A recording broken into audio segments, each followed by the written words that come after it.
Hello, my name is Megan and welcome to Oklahoma State's Parasitology Diagnostics Lab. Today we're going to go over how to perform fecal sedimentation. So we would like to perform this test to look for heavy eggs that don't float well, such as fluke eggs and tapeworm eggs. Some disadvantage of this test is that it takes a while to perform and it's less concentrated. So let's get started.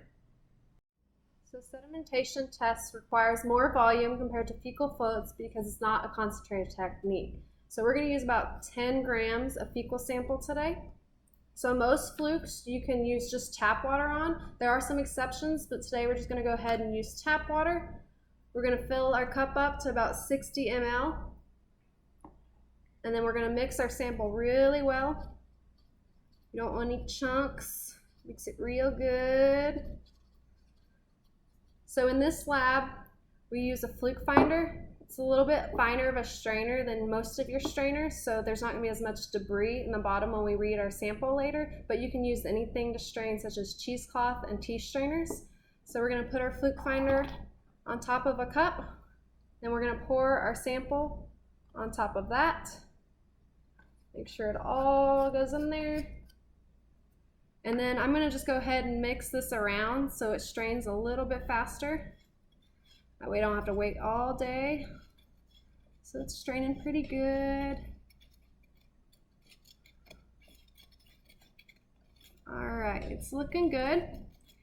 So I'm going to go ahead and remove my fluke finder, set it to the side, and this is what we want, our solution underneath. So I'm going to go ahead and pour it in just a 50 ml tube. Fill it all the way to the top.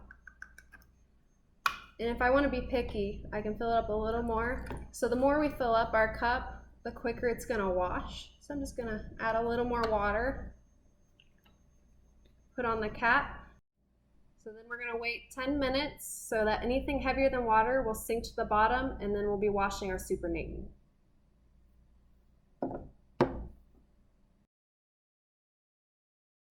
Okay, so now we're going to practice how to wash our sample. So it may be kind of hard to see the pellets at the bottom when you first wash your sample, but this is after 2 washes, and you can kind of start seeing the pellets that we want to avoid washing out. So we're going to wash out the supernatant on top of it. So let's go ahead and take the cap off. And then we're going to pour without disturbing the sediments. One smooth pour, we don't want to be too jerky. And then just be brave, but not too brave. And I'm going to stop right there. So we still have all our sediment, and then we're just going to go ahead and add water all the way to the top again. And our next wash should be a lot clearer. And we wait.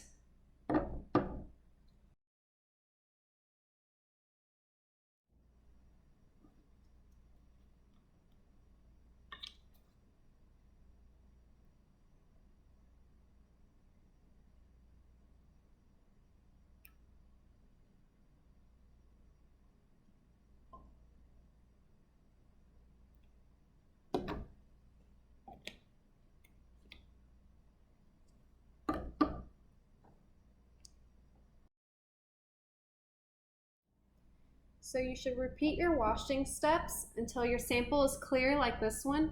And you can obviously see the pellets at the bottom. This is where all our heavy debris and heavy eggs will go. So we still want to wash all the supernatant before we make our slide. So let's go ahead and do that. One last wash. Make sure it's a good one.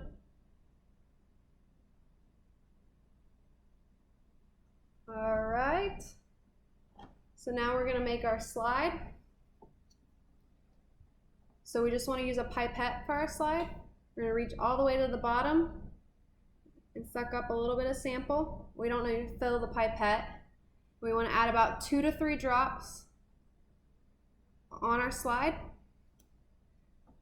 And then we're going to add a cover slip. I prefer the longer cover slips, but you're welcome to use 2 of the smaller cover slips to cover your sample.